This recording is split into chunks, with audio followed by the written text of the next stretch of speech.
Seperti saya waktu pegang ketua MUI sempat menangkap ada 4 paham aliran yang tidak sesuai dengan pemahaman kita. Salah satunya gurunya sempat ngaku nabi, karena setiap yang menyampaikan itu adalah nabi. Bahkan ketika saya ceramah di Stabat, ada pengajian, gurunya ngaku nabi, kepala desanya untung open sama agama, dibubarkan ngaji itu, Pak. Saya tanya, gurunya dari Arab? Enggak, Pak, dari Jawa. Siapa namanya? Ngatiran. Astagfirullah. Ngatiran kok ngaku nabi? Karena nanti selawatnya banteng pasti nih. Biasanya kan, ya Habibi ya Muhammad. Kan enak, Pak. Coba kalau dirombak, ya Habibi ya Ngatiran. Usah. Bahkan ada pernah saya tangkap satu aliran tuh, Pak. Kalau sholat karena dia lahirnya tidak pakai pakaian, sholat menghadap Allah pun tak pakai pakaian. Itu ada laporan sama saya. Ini aliran apa? Sampai saya tanya, ini sholatnya dilakukan sendiri apa jamaah? Jamaah, Ustaz. Laki perempuan? Iya, Ustaz. Kenapa, Ustaz? Saya mau ikut. Ya perlu juga maksudnya mau menyelidiki itu persoalan. Berbagai merek paham, maka ngaji ini harus hati-hati. Karena di Indonesia ini jual pasarnya itu luar biasa. Apapun yang dipasarkan di sini laris semuanya. Jadi harus dirujuk juga lah ustadz-ustadz kita. Kalau saya ngaji bagaimana pemahaman seperti ini seperti apa? Ini pahamkan diri kita.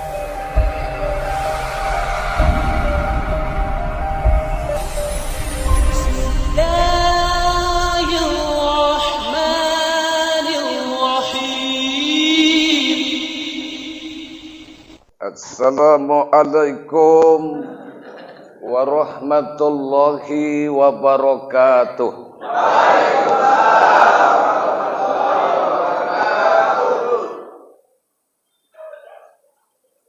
Alhamdulillah wassalatu wassalamu ala sayyidina Rasulillah Sayyidina wa maulana Muhammad ibni Abdillah wa ala alihi wa ashabihi wa mawala la hawla wa la quwwata illa billah amma ba'du. Qala Allahu ta'ala fi kitabihil karim, a'udzu billahi minasy syaithanir rajim. Laqad kana lakum fi Rasulillahi uswatun hasanah liman kana yarjullaha wal yawmal akhir wa dzakarallaha katsira.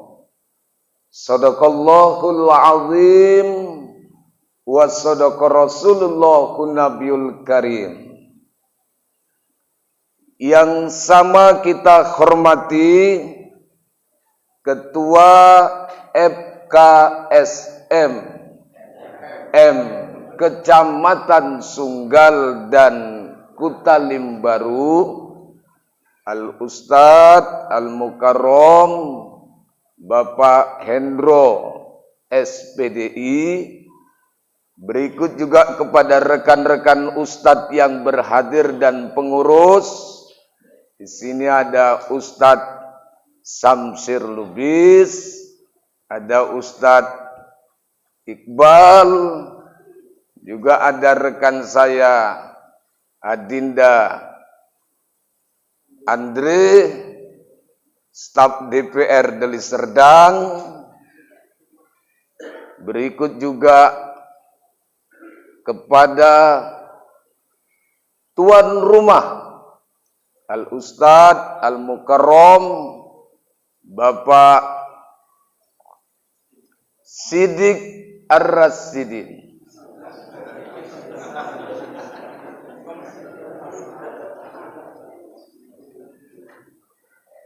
termasuk senior dalam thorikoh kita, dan juga kepada Bapak Kepala Desa Semencirim, Bapak Sugeng Suheri, yang insya Allah setelah acara ini kita makan bersama. Insya Allah. Berikut ketua-ketua kenajiran masjid musola, Bapak Ibu hadirin, dan juga dari kalangan media, YouTuber. Insya Allah dakwah akan terus berkembang. Sekali layar terkembang, surut kita berpantang.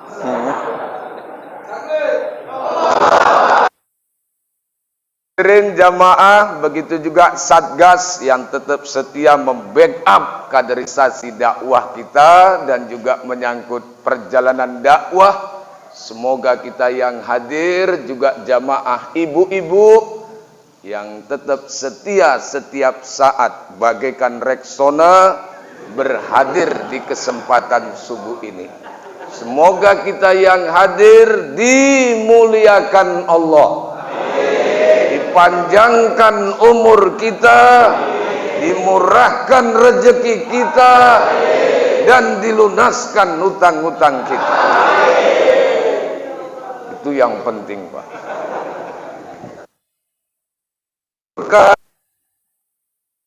Salawat berangkaikan salam kepada baginda Rasul Muhammad sallallahu alaihi wasallam.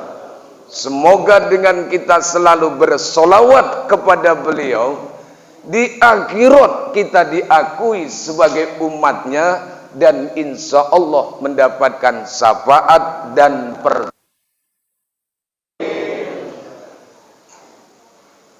Pagi ini kita akan memperingati maulidnya Nabi kita.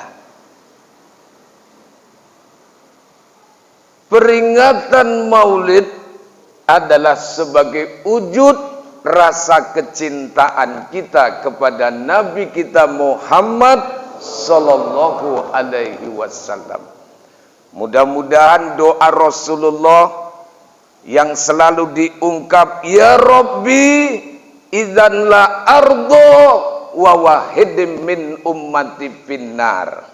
Ya Allah, umatku banyak, tapi nanti di akhirat jangan sampai satu orang pun yang masuk ke dalam neraka.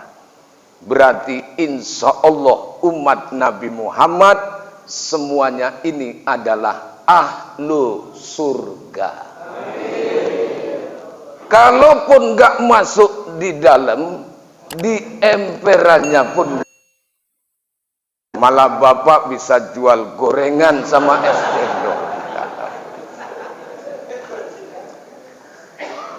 Hadirin, di saat bangsa Arab sedang dilanda degenerasi sosial, dekadensi moral, inilah yang menyebabkan dengan istilah patologi sosial, penyakit-penyakit sosial.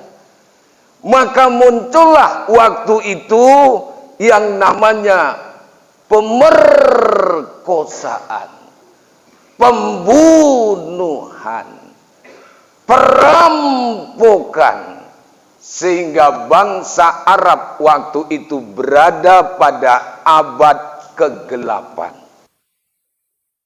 Situasi kondisi seperti itu, lahirlah 12 Rabiul Awal, sang pemimpin umat yang lahirnya seperti bulan purnama yang muncul di kegelapan malam, yang lahirnya seperti matahari yang muncul pada waktu fajar.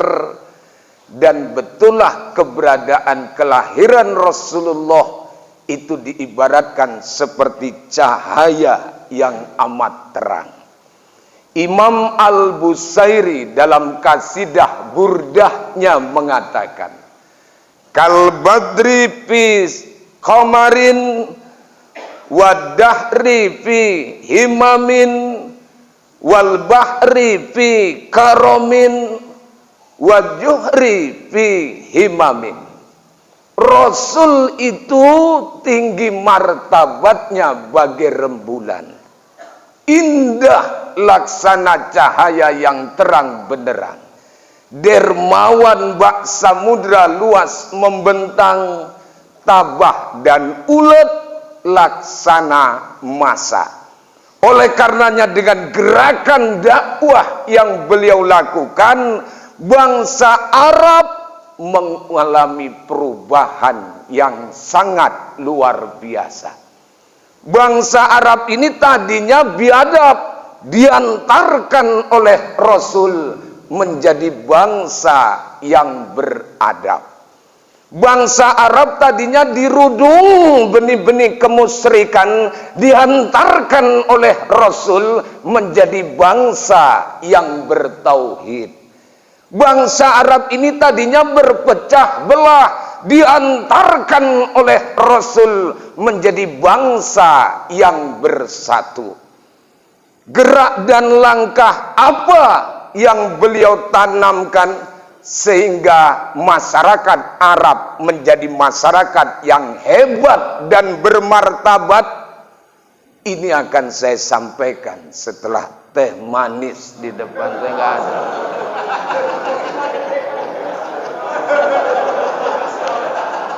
Nadirin, karena ini untuk contoh nanti Pak, untuk contoh.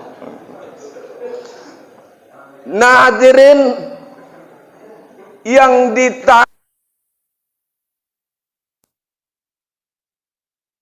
tadinya peradaban masyarakat jahiliyah waktu itu cuman 3 ini, Pak. Pertama, iman. Kedua, Islam. Ketiga, ihsan namanya. Iman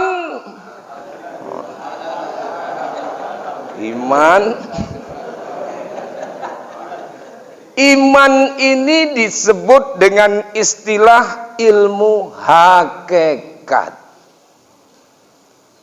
Islam ini disebut dengan istilah ilmu syariat. Ihsan ini disebut juga dengan istilah ilmu tarekat. Jadi kalau begitu, kajian syariat, kajian tarekat, kajian hakikat, bahkan sampai makrifat, rupanya sudah ada sebenarnya di zaman Rasulullah Sallallahu Alaihi Wasallam. Dan ajaran inilah rukun agama. Iman, Islam, ihsan. Dan ini juga disebut sebagai pokok ajaran Ahlus Sunnah wal Jamaah. Kenapa kita berpegang kepada paham Ahlus Sunnah wal Jamaah? Karena paham ini, kata Rasul, akhir zaman akan terpecah pemahaman umat Islam itu menjadi 73 golongan. Mana hadisnya? Rawinya diriwayatkan oleh Tabrani, dan hadis ini dikutip oleh ulama terkenal kita dalam kitab Al-Milal wan Nihal pada juz 1 halaman 11. Pengarang kitabnya adalah ulama besar kita Asy-Syarastani. Apa bunyi hadis itu? Walladzi nafsi Muhammadin biyadihi la tabtariqu ummati ala salasina wa sab'ina firqah fawahidatun fil jannah wasintanin wasaba'una finnar. Qila man hum ya Rasulullah? Qala ahlus sunnah wal jamaah. Kata Rasul, demi Allah yang jiwaku berada di tangannya, sesungguhnya umatku nanti akan terpecah menjadi 73 golongan. Yang 72 masuk neraka. Yang 1 masuk surga. Sahabat bertanya, qila man hum ya Rasulullah? Siapa yang 1 ini ya Rasul? Yang ditanya yang masuk surga, yang masuk neraka ngapain ditanya, kan gitu. Nabi menjawab, qala ahlus sunnah wal jamaah. Itulah yang berpahamkan, yang berhaluan, yang disebut dengan paham ahlus sunnah wal jamaah. Dan ketika ditanya hari ini siapa ahlus sunnah wal jamaah, semua ngomong, saya ahlus sunnah wal jamaah. Dan saya berdoa karena semua ngaku, semoga yang ngaku semuanya masuk surga. Yang 72 siapa itu?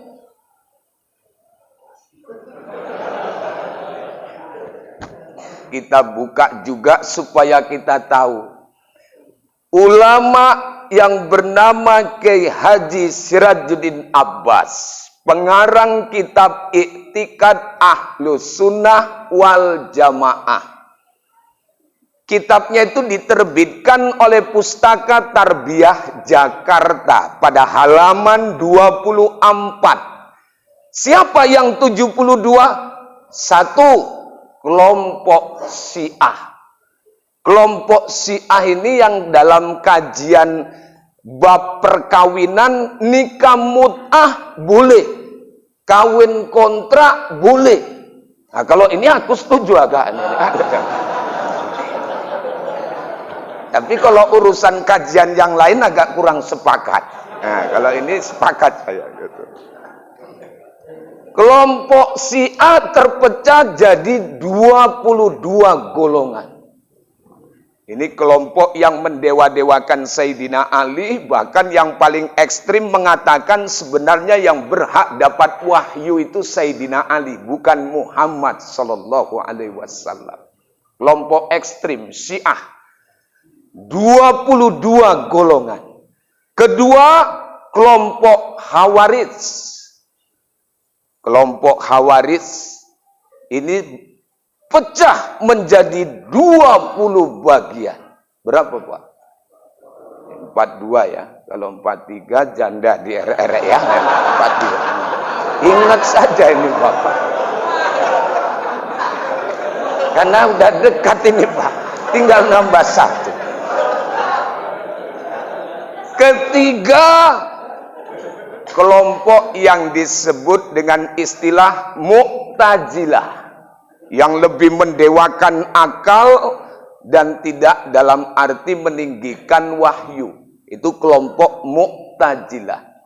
Orang yang dosanya sama pahalanya imbang, dia masuk dalam satu tempat, ke surga tidak, ke neraka tidak, tapi tempatnya adalah manjilatu baina manjilataini.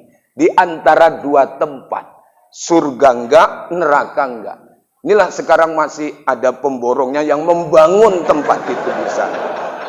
Itu pemahaman orang itu. Mu'tazilah. Mu'tazilah ini pecah menjadi 20. Berarti berapa, Pak? 62. Paham berikutnya Murji'ah. Paham Murji'ah ini pecah menjadi 5 kelompok.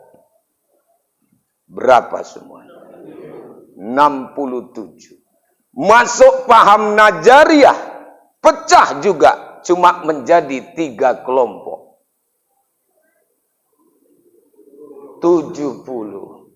Baru masuk paham Jabariyah. Paham Jabariyah ini hidup seperti wayang. Dia hanya digerakkan oleh dalang. Kemana tergantung? Kalau ditanya semua ketakdir Allah. Ini paham Jabariyah. Kenapa Bapak main judi? Allah yang menakdirkan saya main judi. Ini paham Jabariyah. Itu cuma satu kelompok itu, Pak. Baru ditambah berapa tadi, Pak? 71. Ditambah kelompok musabbihah. Musabbihah ini menyamakan kedudukan antara makhluk dengan Allah. Jadi kalau ada bacaan misalnya kalimat summastawa alal ars, Allah duduk di atas kursi. Dia gambarkan duduknya seperti kita. Karena saya pernah waktu ngaji tauhid orang nanya begini, saya jelaskan apa yang dimaksud Allah duduk di atas kursi. Maksudnya kekuasaan Allah meliputi sampai ke aras kursi sana. Kekuasaannya. Bukan jasadnya yang duduk. Kalau jasadnya yang duduk, berarti Allah itu benda. Jirim dalam bahasa Arab. Kalau setiap benda pasti membutuhkan tempat. Allah bukan benda. Makanya ketika saya jelaskan ini, dia jawab, kalau guru saya bilang Allah duduk, ya duduk di kursi itu, Pak. Duduk seperti apa? Ya seperti kita. Allah sama kursi duluan mana? Saya bilang. Ya duluan Allah. Jadi sebelum ada kursi, Allah duduk di mana? Aku bilang, pala. Terakhir bingung dia, duduk di mana ya Pak? Baru ku jawab, duduk di kepalamu itu pala. Aku nengok. Inilah kadang-kadang.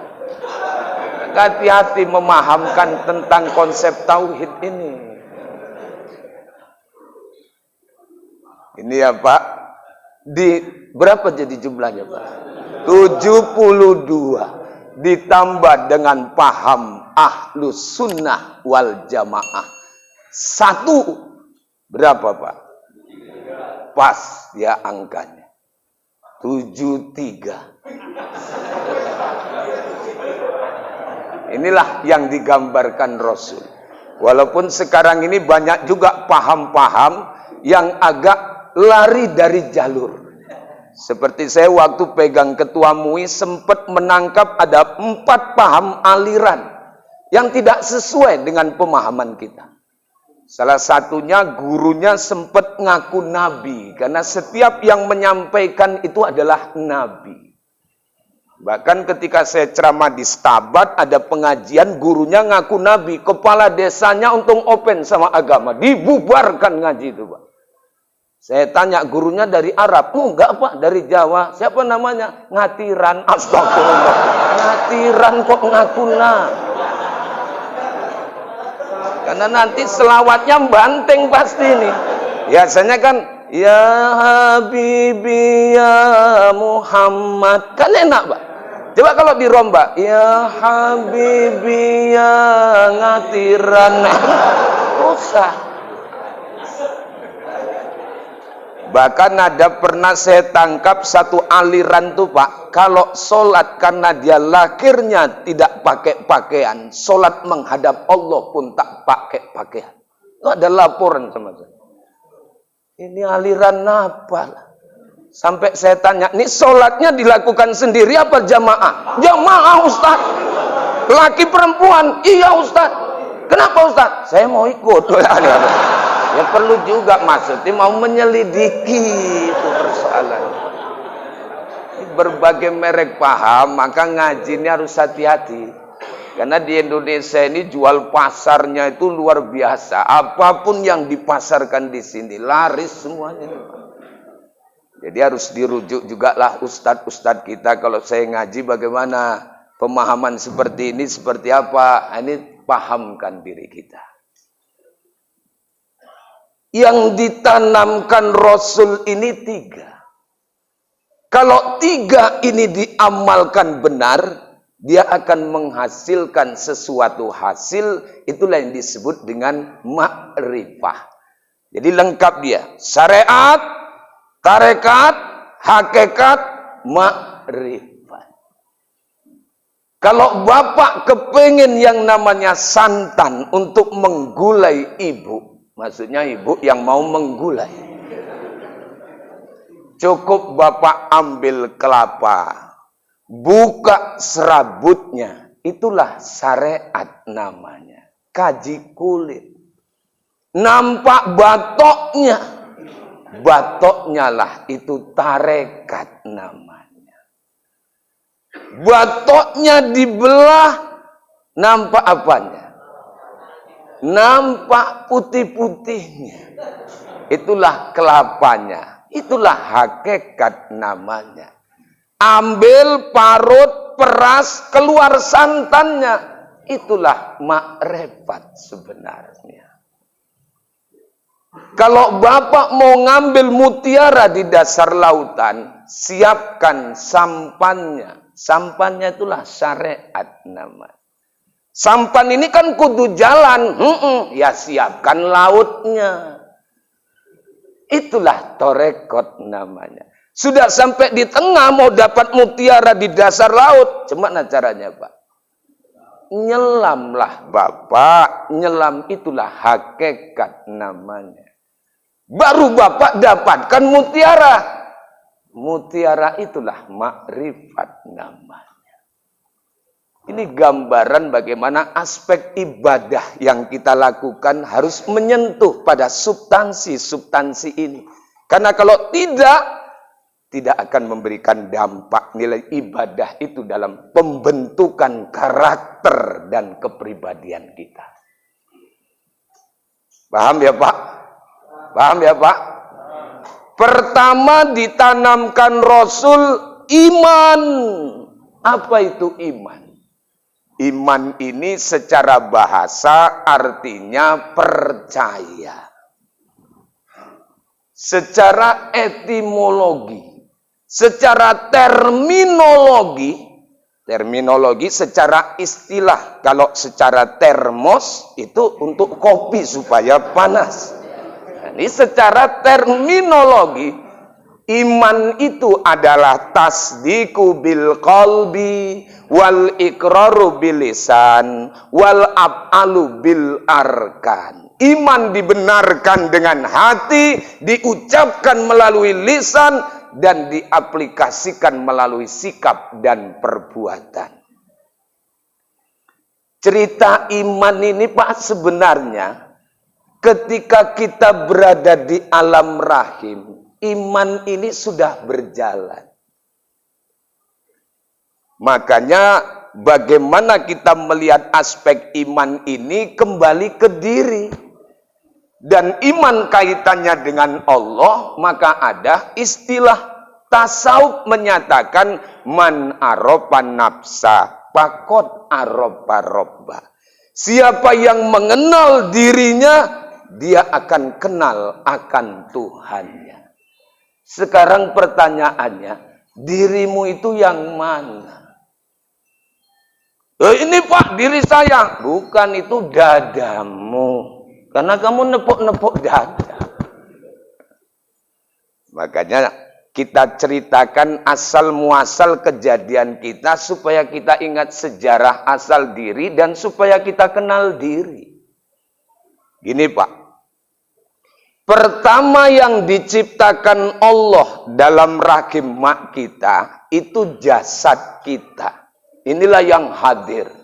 Yang hadir, yang sudah sarapan dan yang belum, yang nanti pulang selopilang apa enggak, itu ini jasad kita.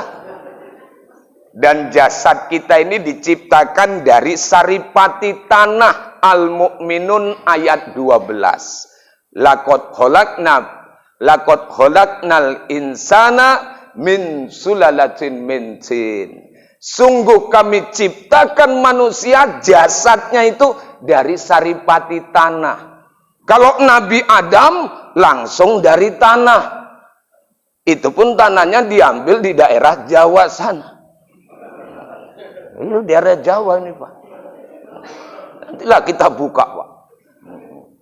Itu pun yang ngambil malaikat maut. Karena daerah ini sudah dikuasai oleh bangsa Ajajil, kerajaan para iblis yang tidak mengakui jati diri Nabi Adam sebagai khalifah. Dia bikin jaringan khalifah sendiri. Nah, ini kuat ini. Dulu bangsanya namanya Ajajil. Karena nggak mau hormat sama Nabi Adam, namanya iblis. Fasajadu ila iblis. Nggak mau hormat sama Nabi Adam. Rupanya mereka tetap dendam sehingga dia akan menggoda terus keberadaan manusia supaya masuk neraka. Setelah dia menggoda, namanya apa, Pak?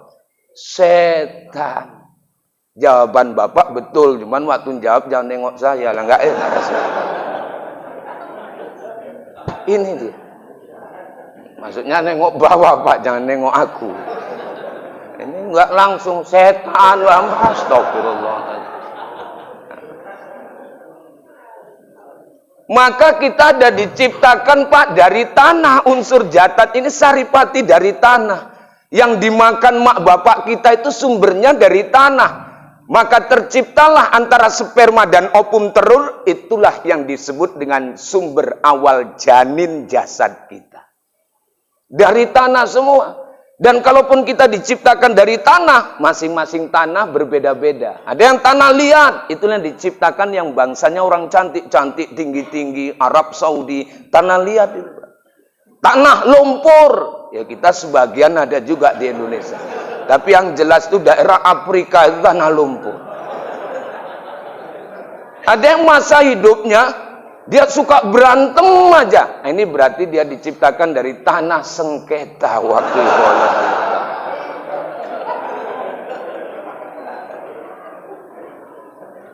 Jadi setelah jasad ini dari mulai nutfah, alaqah, mudghah, sudah 120 hari sempurna kejadian manusia dalam janin, masuk Al-Hijr 29. Fa idza sawaituhu wa nafakhtu fihi min ruhi faqa'u lahu sajidin.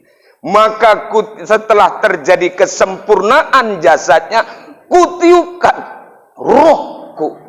Kutiupkan ruhku ini maksudnya bukan ruhnya Allah masuk, ruh ciptaan Allah. Karena kalau ruh Allah masuk ke dalam jasad ini, muncullah pengajian-pengajian menyatu diri dengan Allah. Istilah al-halas, kalau bahasa Jawa, manunggaling kawula Gusti. Diri kita iya Tuhan. Terus kesana terakhir jadi dukun. Nah itu aja ujungnya itu. Udah arahnya ke sana. Karena ujungnya ke sana. Udah ditiup, Pak, jasad ditiup ruh, muncullah hal yang baru disebut dengan nafs, jiwa. Jiwa ini dari mana? Dari gabungan jiwa bapak kita dan jiwa ibu kita, lahirlah jiwa yang baru. Disebut dalam bahasa Arab namanya nafsu. Kalau nafsu ini diri artinya.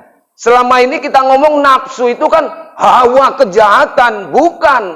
Hawa nafsu bahasa Arab dengan hawa nafsu bahasa Indonesia beda. Kalau nafsu bahasa Arab, diri.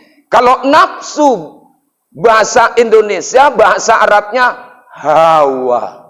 Maka selalu disebut hawa nafsu.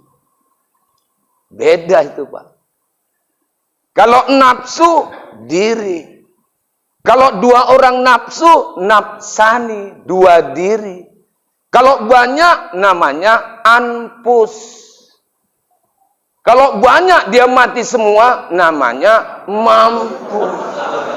Ngerti juga bahasa Arab ini, Bapak. Luar biasa. Itulah diri.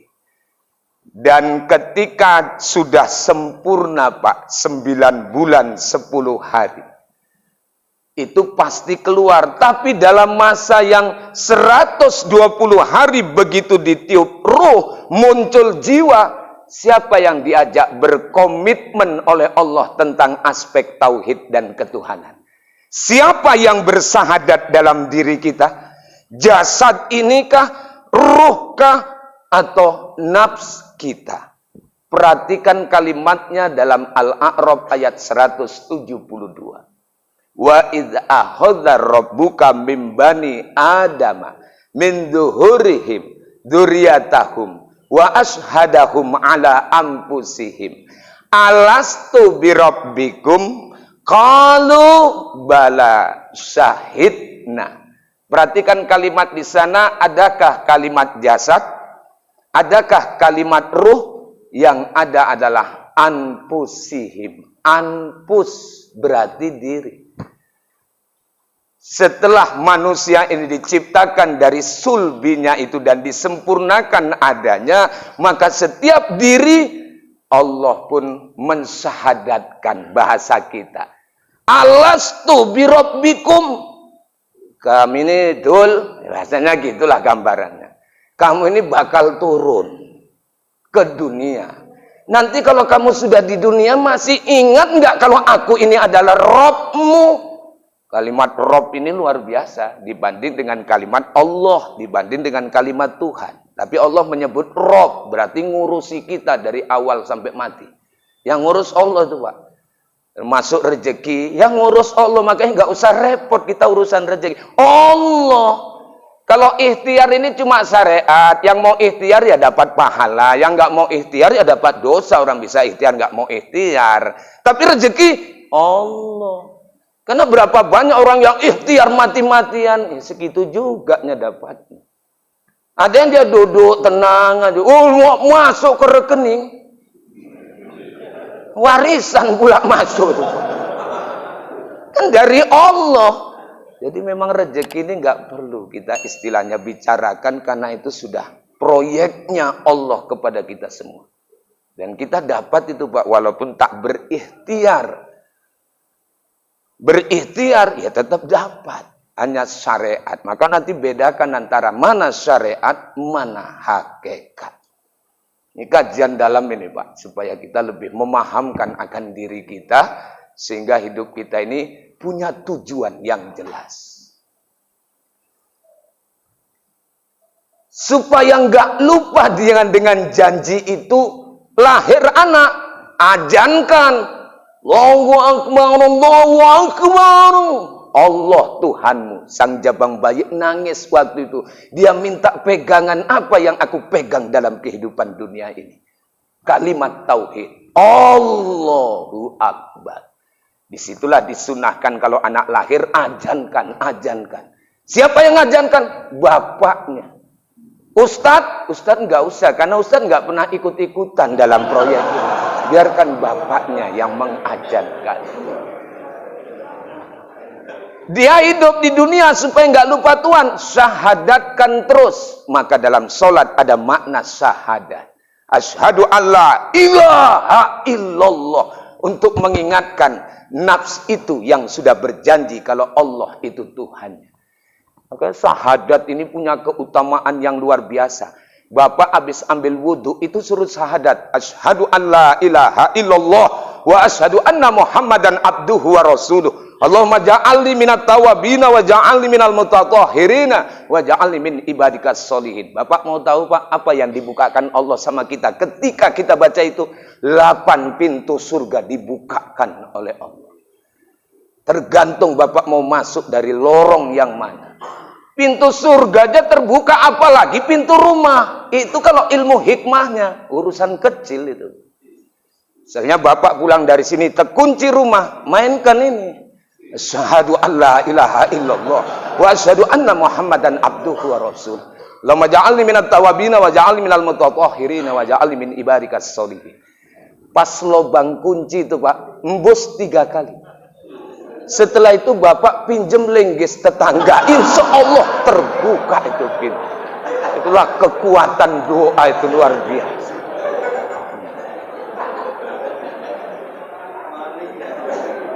Syahadat terus sampai mau meninggalkan dunia ini. Jangan lupa untuk terus juga mengucapkan kalimat syahadat. La ilaha illallah. Masuk alam barzah pun pertanyaan mayat pertama. Ma rabbuka? Siapa Tuhan? Man nabiuka? Siapa nabimu? Ma imamuka? Bukan imam sholat subuh, bukan ya. Al-Quran imam. Ma kiblatuka? Ngadep kemana kamu sholat? Kalau bapak ditanya ngadep kemana pak? Arah mana kiblat bapak? Jangan ngulon. Ngulon bahasa kita. Jawabannya Ka'bah kiblati. Walaupun nyoblosnya lain, tapi Ka'bah kiblati. Nah, kira-kira gambarannya gitu. Ka'bah kiblat. Ini soal-soal mayit dalam kubur. Sengaja pagi ini saya bocorkan kepada kita semua supaya kita bisa berpegang terhadap itu. Udah Pak, inilah makna iman. Yang kedua ditanamkan Rasul apa? Islam. Islam itu syariat. Makanya rukun Islam isinya pekerjaan-pekerjaan amaliyah zohiriyah. Syahadat pakai mulut. Sholat pakai gerakan. Puasa lemes. Kan gerakan badan ini. Zakat megangkan harta ngasih gerakan badan.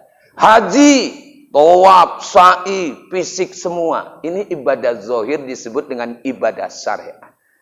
Tapi di antara ibadah syariat semuanya itu kuncinya apa? Sholat. Awwalu ma yuhasibuhul abdu yaumal qiyamah indas sholah. Amal yang mula-mula dihisab di hari kiamat itu sholat. Kalau sholatnya bagus, amal yang lain dihisab oleh Allah. Tapi kalau tak bagus, tak akan dihisab oleh Allah. Makanya kalau kita sholat, sholat itu pekerjaan syariat, tapi ada kaitannya dengan hakikat. Makanya syariat sama hakikat nggak bisa dipisah. Syariat tanpa hakikat itu jindik namanya. Hakikat tanpa syariat itu fasik namanya. Makanya Pak betul dalam kitab perukunan yang dikarang oleh Abdur Rasid Al-Banjari menerangkan tentang syariat solat dengan hakikat. Rukun solat ada berapa? 13. Pertama, niat. Hakikat niat orang yang sholat, insya Allah matinya tobat kepada Allah. Niat itu membawa tobat. Yang kedua, berdiri betul. Diri betul ini rupanya akan ngelapangkan kubur kita nanti. Semakin lama Bapak sholat itu berdiri, semakin lapang kubur. Makanya Masjid Nabawi, Masjid Al-Maki Muharram, ayatnya panjang-panjang. Karena menginginkan luasnya kubur kita. Tempat kita inna a'tainakal kausar sama kul huwallahu. Karena kita berpaham gak penting lapang, yang penting bisa bernapas cukup lah udah. Lain panjang-panjang. Berdiri betul. Takbir, takbir ini akan menjadi pelita penerang kubur kita nanti. Kubur kita ini gelap. Tapi bisa terang dengan takbiratul ikhram. Dan takbir itu, takbiratul ikhram dalam fikih yang ada dalam bibir ini. Allahu Akbar. Karena ada yang tangannya takbir, mulutnya diam. Nggak sah. Nggak sah. Karena yang rukun ini bibir. Bagus ngucap, tangan nggak gerak. Allahu Akbar. Malah lebih sah. Karena itu yang rukun. Ini harus digambarkan ini. Keempat, baca Fatihah. Fatihah itu akan menjadi perhiasan pakaian indah dan emas intan berlian. Itulah nanti di alam barzah kita. Maka membaca Fatihah harus benar. Karena itu di antara yang wajib dari bacaan-bacaan Quran. La sholata liman lam yaqra bi Fatihatil kitab. Bukan sholat namanya kalau enggak pakai Fatihah. Terus apa lagi, Pak? Ruku jadi tilam kita nanti yang panjangnya 70 hasta untuk tidur kita. Malaikat ngomong naumatul urus, tidur kamu sebagaimana tidurnya pengantin baru. Tidur pengantin baru begitu melek, loh kok cepat betul ini pagi, malam kok begitu singkat? Enggak terasa karena tidurnya pengantin baru. Ini bahasanya, karena semalam saya tanya ibu-ibu, ibu tahu bu tidur pengantin baru? Malah dia jawab, seingat saya enggak tidur-tidur Pak Astagfirullah. Ngapain lah itu? Ini gambarannya, tidur pengantin baru. Iktidal jadi telaga Kausar Rasulullah, minuman kita di alam barzah. Sujud akan membentengi kita nanti lewat titian sirat. Lewat titian sirat dibentengi dengan sujud kita. Fa'aksaru doa apis sujud, perbanyak doa dalam sujud. Biasakan doa orang tua, Allahumma firli wali walidayya warhamhuma kama rabbayani shaghira. Itulah perbuatan baik seorang anak terhadap orang tua. Nggak bisa balas budi ketika sujud dia doakan orang tuanya. Baca itu Pak, 3 kali baca. Di samping doa-doa yang lain, kalau bahasa Indonesia cukup dalam hati. Dalam hati aja, ya Allah, kenapa tanahku nggak laku-laku ya Allah. Lakukan tanahku ya Allah, dalam hati aja. Kalau laku aku mau umroh ya Allah. Sebenarnya bukan doanya yang nggak makbul, karena tanah itu nggak ada suratnya. Tanah itu tanah kebun, persoalan tanah kebun. Jadi itu yang menyebabkan payah laku. Kemudian duduk antara 2 sujud menjadi panji Nabi, barisan para Nabi dan Rasul. Duduk tasawuf akhir menjadi kendaraan ketika kita dihalau di padang mahsyar. Membaca tasawuf akhir penjawab soal malaikat munkar dan nakir. Atahiyatul itu rupanya penjawab soal. Membaca solawat Nabi, Allahumma sholli ala Sayyidina Muhammad, itu disebut dengan solawat Ibrahim. Solawat ini banyak nih Pak. Kalau mau ngamalkan rezeki supaya datang terus, baca salawat Jibril. Sallallahu ala Muhammad, sallallahu alaihi wasallam. Baca itu perbanyak. Itu aja Pak, nggak usah yang lain-lain. Rezeki langsung. Ini kemarin hari Sabtu, hari Kamis malam, 4 pesta masuk semua nasi ke rumah. Hari Jumat masuk. Luar biasa, nasi ini berdatang. Hari Senin membuat kita kurus kering. Solawat Nabi. Membaca solawat nutup pintu neraka. Memberi salam pertama buka pintu surga. Tertib akan mempertemukan kita dengan Allah. Itu makanya betul ajaran yang terakhir dibawa Nabi setelah syariat apa? Ihsan. Apa itu ihsan? Ihsan nggak pakai rukun. Ihsan cuma pakai takrif dan definisi. Anta budallaha ka'annaka tarahu fa illam takun tarahu fa innahu yaraka.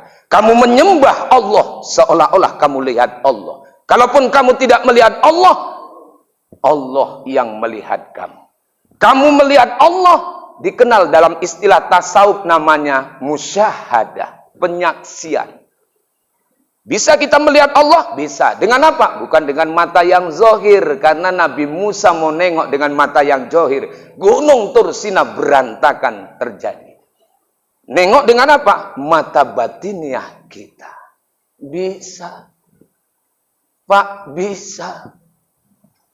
Muraqabah, merasa kedekatan diri dengan Allah. Apa itu yang dekat? Qalbun, dan hati kita. Makanya sasaran tembak dalam kajian ihsan ini siapa? Kita perlu Allah. Kita butuh Allah. Ilahi anta maksudi waridoka matlubi.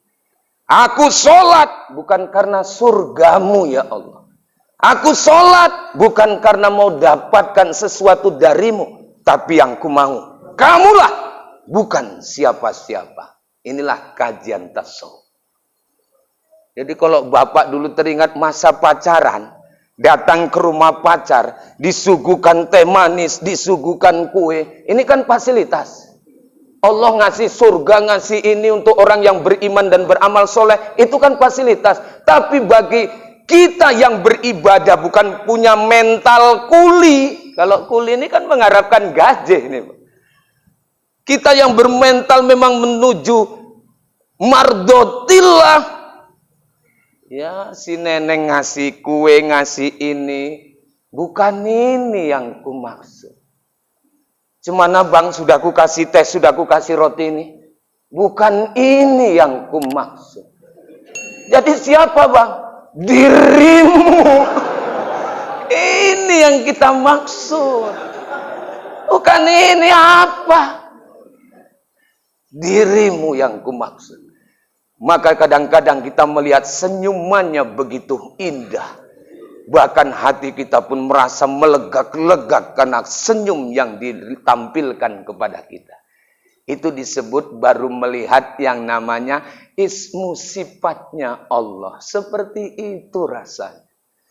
Kadang-kadang si Neng ini bikin sambal, makan sambelnya udah enak betul.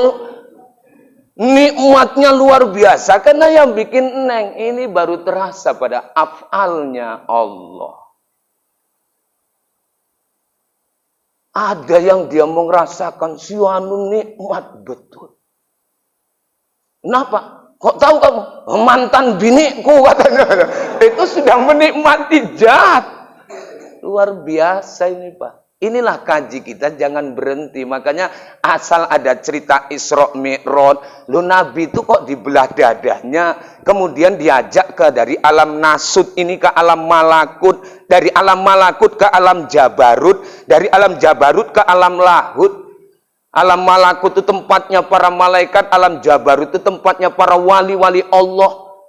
Wali kelas, wali murid nggak masuk di sana, tapi wali Allah. Kemudian alam lahut itu alam ketuhanan. Makanya Nabi Muhammad Pak, waktu Isra Mi'raj, Bilal belum meninggal. Tapi kenapa kok Bilal nampak di alam lahut? Disinilah kita disuruh mengasah dari diri kita yang sebenarnya. Jangan jasad yang diasah. Karena jasad ini dari tanah pulang selesai. Ada yang akan dia meneruskan perjalanan hidup ini. Apa itu? Jiwa kita. Ruh kita. Inilah yang kita asah terus. Dalam bahasa Jawa disebut dengan istilah tirakat. Dalam bahasa Arab disebut dengan torikot. Satu aspek perjalanan ruh untuk mendekatkan diri kepada Allah. Siapapun bisa. Orang bapak aja kalau ngelatih jasad, main game. Nah muncul juga ini Pak. Ya Pak. Kenapa? Karena bapak asuh terus. Nah ini. Begitu juga lah kalau bapak selalu mengasuh ruhania bapak. Dengan berzikir selalu kepada Allah. Insya Allah makom itu akan naik. Tidak lagi dari pindah makom awam kepada makom yang namanya khawas. Orangnya si jasadnya di bumi. Tapi rupanya jiwa dan ruhaniahnya sudah ke alam malakut. Ini yang mau kita bahas. Ini yang mau kita tingkatkan.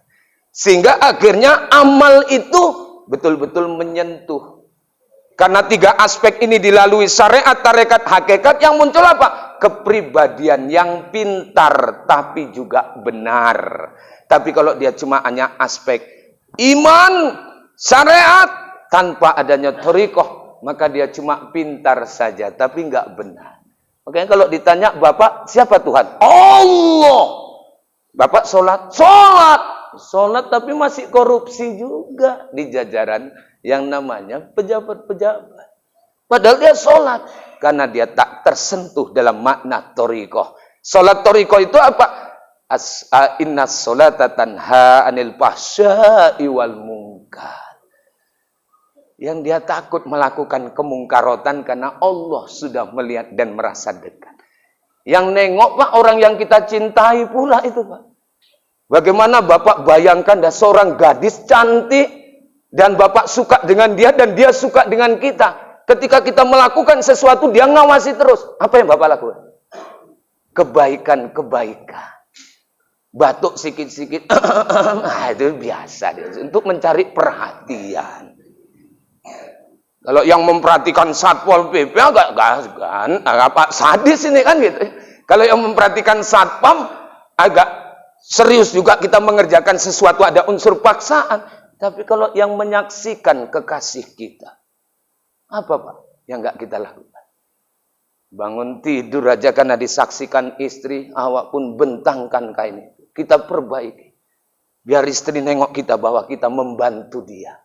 Untuk sang kekasih. Ada gelas, mainkan terus, cuci. Baru istri bawa 5 nabang tambahan. Wah, tambahi lagi. Tapi begitulah kondisi untuk rasa kecintaan itu. Jadi ini yang ditanamkan Nabi. Ini yang nggak pernah dibuka ini Pak. Kita buka suruh meneladani Nabi, teladan yang baik bagi kita itu yang seperti apa? Dan siapa yang bisa mengikuti teladan Nabi? Sementara yang dalam ayat disambungkan wal yaumal akhiri wa dzakarallaha katsira yarjullaha. Yang bisa ngikuti teladan Nabi itu yang mengharap rahmat Allah, yang mengharap kedatangan hari kiamat, dan mereka banyak berzikir menyebut nama Allah. Itu kalau nggak gitu nggak dapat. Oke, thank you very much. It's next this year again because sudah jam 7:30. Ini saja kaji yang kita sampaikan. Sebagaimana tadi ada masukan, 5 menit kita buka untuk tanya jawab. Silakan saja yang akan bertanya yang berkaitan dengan keilmuan ini atau berkaitan dengan masalah-masalah politik, ekonomi, sosial, dan budaya, dan menyangkut hal-hal yang lain. Akan kita tampung sesuai dengan selera kita. Oke, billahi hidayah wa taufik. Wallahu muwaffiq ila aqwamit thoriq. Assalamualaikum warahmatullahi wabarakatuh.